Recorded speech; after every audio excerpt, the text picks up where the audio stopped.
Alô, queridos, tudo bem? Aqui é o pastor Paulo César Passo. Não esqueça de dar o seu joinha, o seu like, porque o YouTube entende para mandar mais pessoas assistirem. Faça as suas inscrições, divulgue o meu canal, porque é um canal explicativo. Eu acabei de ver um vídeo e eu estava nesta reunião quando eu vi dois pastores numa decisão ser contra aquela decisão. E agora, hoje eu vi um vídeo desses pastores aplaudindo a decisão. Aí me veio na cabeça ler um texto para vocês aqui. Romanos capítulo 14, versículo 22. Tens tu fé? Tenha em ti mesmo diante de Deus. Bem-aventurado aquele que não se condena a si mesmo naquilo que aprova. Eu estava nessa reunião quando um assunto surgiu e esses dois pastores não aprovaram, foram contra. E agora, aquilo que eles aprovaram, eles agora desaprovaram para bater palma a favor, que eu não quero dizer o assunto para você não ficar sabendo aonde foi e como foi. Mas o texto está dizendo aqui, primeiro, tens tu fé? Duas coisas aqui eu vejo nesse texto. Primeiro, Paulo está dizendo, não desfile a sua fé querendo mostrar que você está acima dos fracos escrúpulos dos irmãos. Não demonstre a sua fé ou não desfile a sua fé querendo mostrar que você está acima da fraqueza dos outros. Segunda coisa que eu vejo nessa pergunta, tens tu fé? A fé ou a sua convicção não deve ser renunciada, mas mantida, pois ela é fundamentada na verdade. Em outras palavras, se você tem fé, não precisa você querer aparecer aprovando uma coisa que lá na frente você vai condenar. Quando chega no final, ele diz, bem-aventurado aquele que não se condena a si mesmo naquilo que aprova.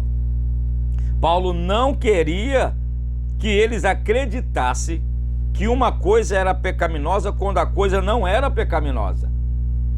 E ele está mostrando aqui para nós que o homem é abençoado quando ele tem uma boa consciência, que não permite fazer o que ele secretamente condena. É isso que quer dizer esse texto aqui para nós. Bem-aventurado aquele que não se condena a si mesmo naquilo que aprova.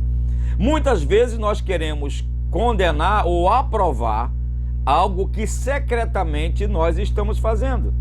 Lá na frente, aquilo que nós aprovamos hoje vai nos condenar. Por exemplo, eu peguei uma época na Assembleia de Deus que era um debate diário nas convenções a respeito de televisão.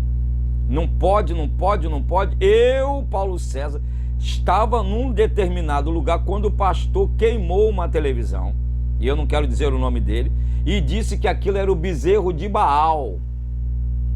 Hoje, ele está com 80 e poucos anos, tem televisão na sala, na cozinha, falta só televisão no banheiro. Bem-aventurado é aquele que não aprova, não se condena a si mesmo naquilo que aprova. A gente tem visto um monte de igrejas, eu estou falando da minha igreja, que a mulher não podia usar batom, não podia usar brinco, porque tudo era pecado. E hoje nós estamos vendo as nossas irmãs totalmente, por quê? Porque bem-aventurado é aquele que não se condena, não condena a si mesmo naquilo que aprova. Aprovou uma coisa que não era pecado. Hoje desce amargo dentro da sua garganta, porque não pensaram antes. Por que não examinaram antes? Eu repito o versículo, bem-aventurado, feliz, é aquele que não se condena a si mesmo naquilo que aprova. O homem é abençoado quando tem uma boa consciência, que não se permite fazer ou aprovar o que ele secretamente condena.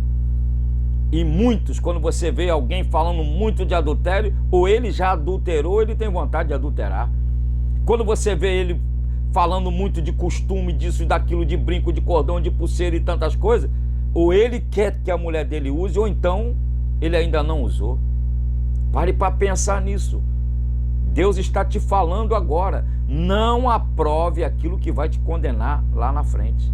E é isso que Paulo está falando, porque Paulo está falando aqui sobre a liberdade e o amor, que eles tinham que usar a liberdade dele de uma maneira correta, de uma maneira íntegra, e não uma maneira condenatória, que fulano não pode fazer, mas eu posso.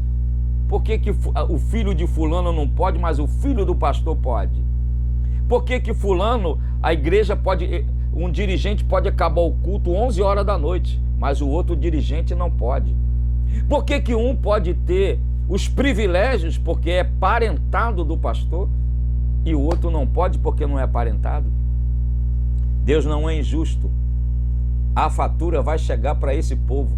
E nesses últimos dias, a fatura de Deus está chegando para muitos altares, para muitas pessoas que estão condenando coisas, aprovando coisas para condenar a Ele depois lá na frente. Que Deus nos esconda nele, para que o mal não nos ache. Que Deus nos esconda nele, para que o mal não nos ache. Que Deus nos torne invisíveis inimigos dessa terra. Pense nisso. Divulgue o meu canal. Deus te abençoe.